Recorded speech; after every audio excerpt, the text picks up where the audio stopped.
One of the most, if not the most important aspect of building any software is database management.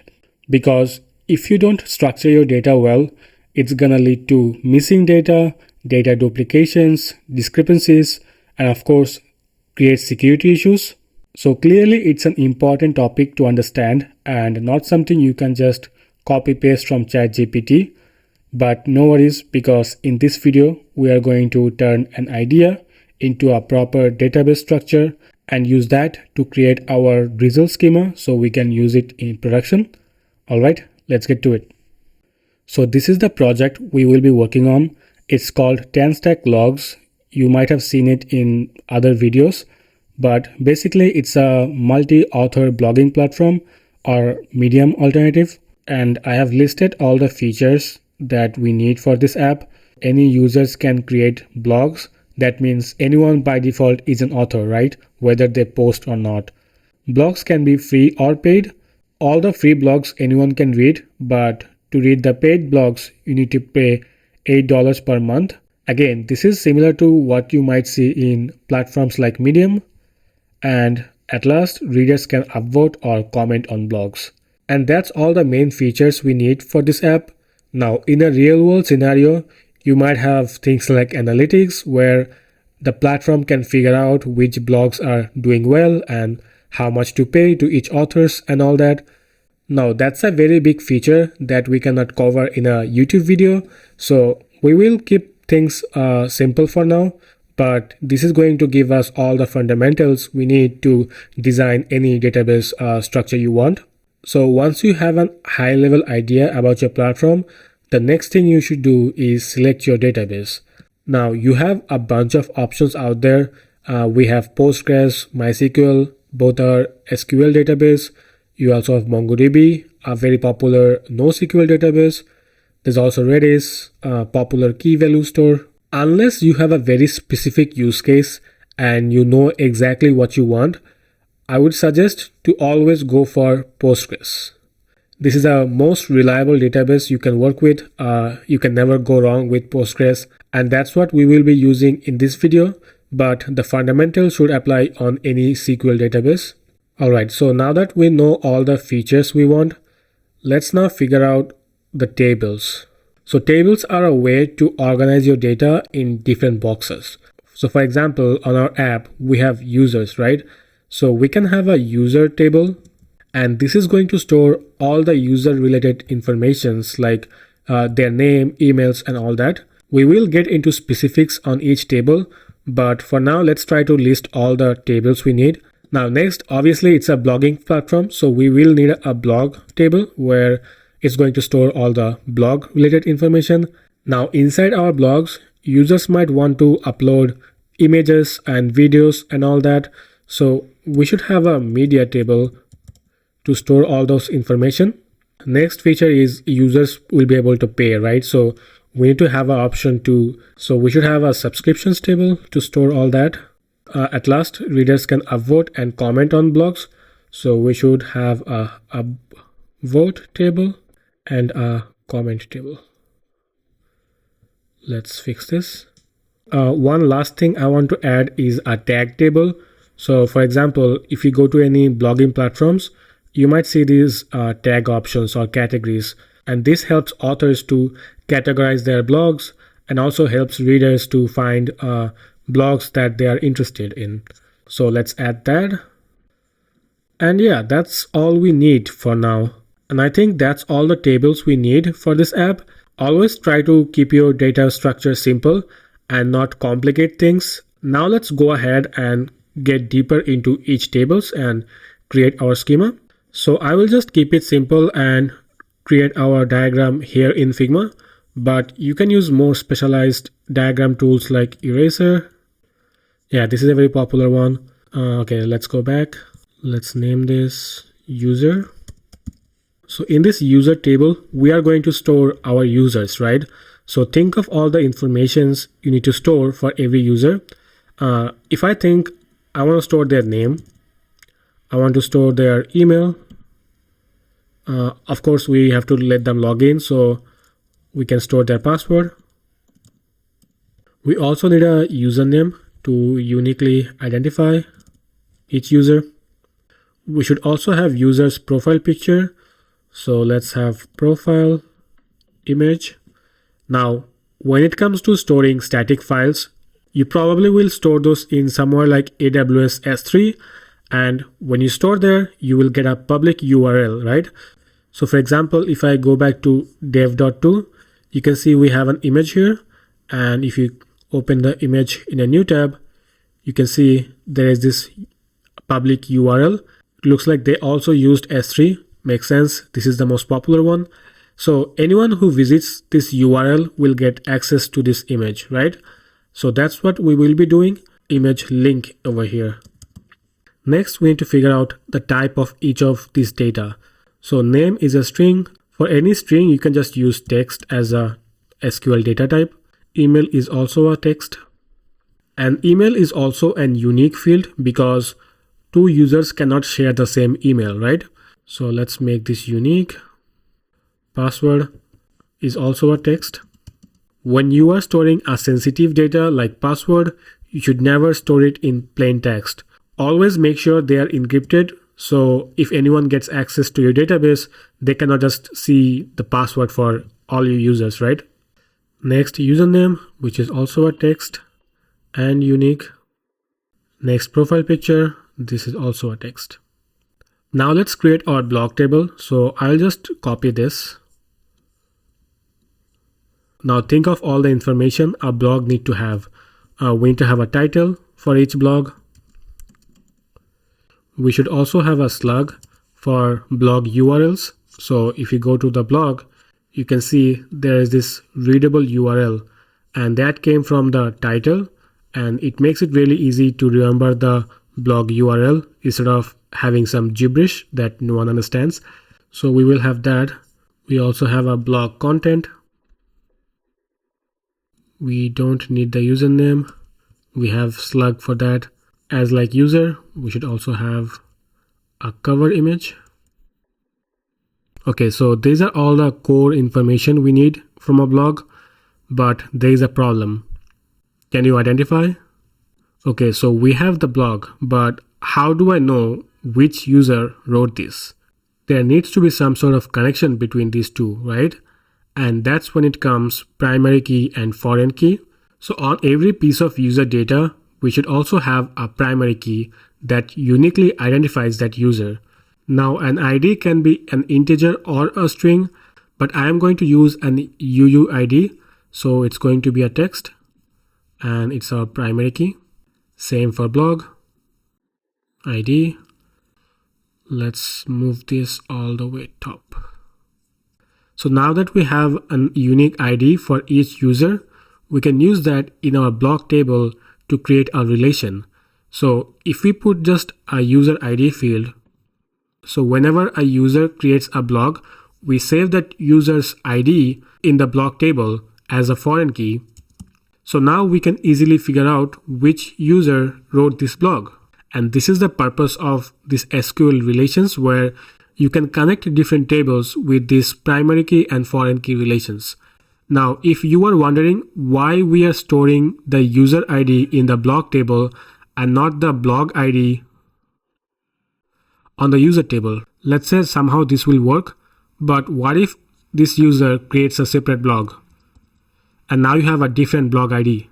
You cannot just directly store it here, right? Because the first reason is you cannot have multiple values with the same column name, right? There can be only one blog ID. And the second reason is obvious, right? Because it doesn't make sense to update this user table every time there is a new blog. So that's why in these situations, we store the user ID in the blog table and not the other way around.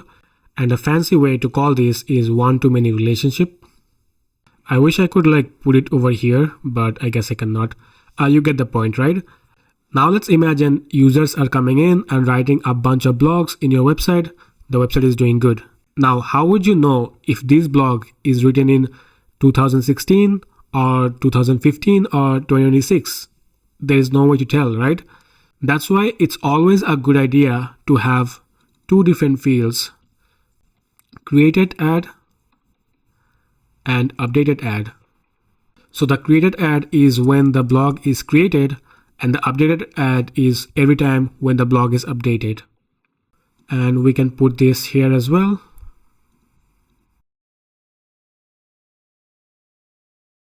Now these dates not only helps the user, but also helps you to understand about your platforms more deeply. Like you can figure out when was the last time a new user signed up, or when was the last time a new blog was created and all that. Okay, so now let's move on to next table. We have tag. Let's copy this. We'll call this tag. Now we don't need a user information in our tag, right? So let's delete this. We will have a title and also a slag. So let's remove everything else. Now same as before, we need to create a connection between the blog and the tag.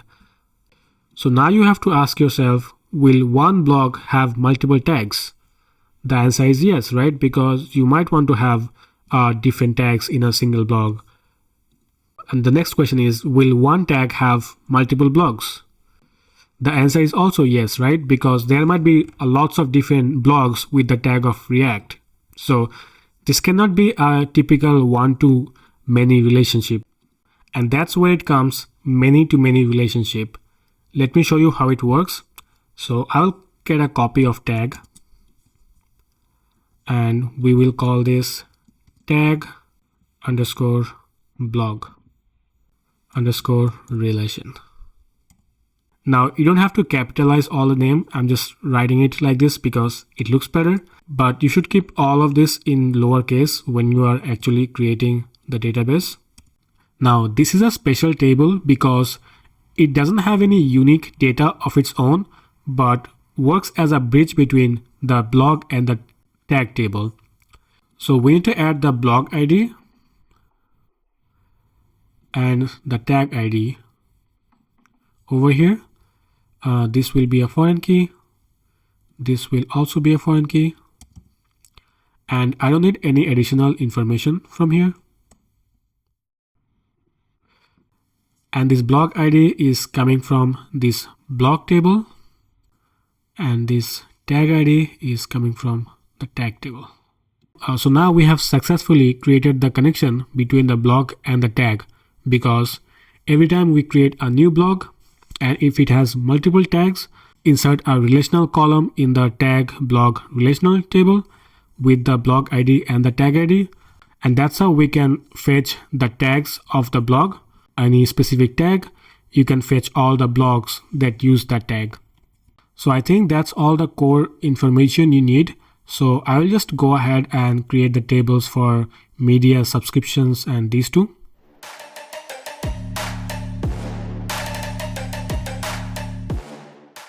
Alright, I think that's all the information I need. I will just go ahead and give you a brief before we go and try to make our Drizzle schema. I also rearranged the tables a bit to structure it better. So after the blog and tag connection, the next thing we need is a media table where we will store all the media related informations.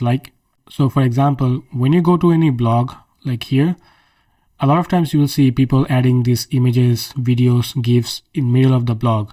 So all of those will be stored in S3, but where it is located, that public URL we will store here. So maybe we can just name it location URL. And then we can store the file type, if it was an image or a video or an audio and all. We can also save the information about its size. Now it doesn't have any foreign keys, but whenever we create a content, I'm guessing this will probably be a markdown or a lexical. So we will just use the media ID in that content field. Next, for comments, I'm storing the user ID so we can figure out who made the comment, the blog ID to figure out which blog it belongs to, the comment text and when it's created and when it's updated. For upvotes, I'm only saving the user ID, the blog ID, and that's how we can figure out which post the user have upvoted. And we can also use this to count how many upvotes each blog got. So for example, here you can see this one got 31. You can easily do this by doing a SQL query. And after doing the query, if you find 30 fields, that means there was 30 upvotes on that post, right? And the last one is subscriptions, because remember there was a feature for paid blog.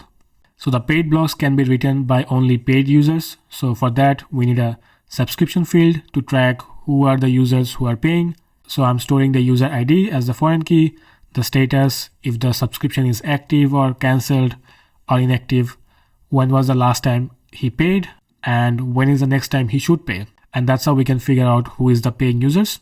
So some blogs can be paid or free, right? But in our current table, there is no way to tell if this blog is paid or free. We need one more table here, is paid, and it will be a boolean. So for free blogs, this will be false, and for paid ones, this will be true. And that's how we can figure out. All right, that's all. Now let's take a screenshot of this.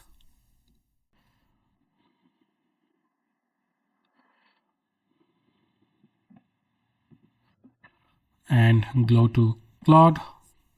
You can also use ChatGPT for it and ask it, turn this DB schema into a Drizzle schema.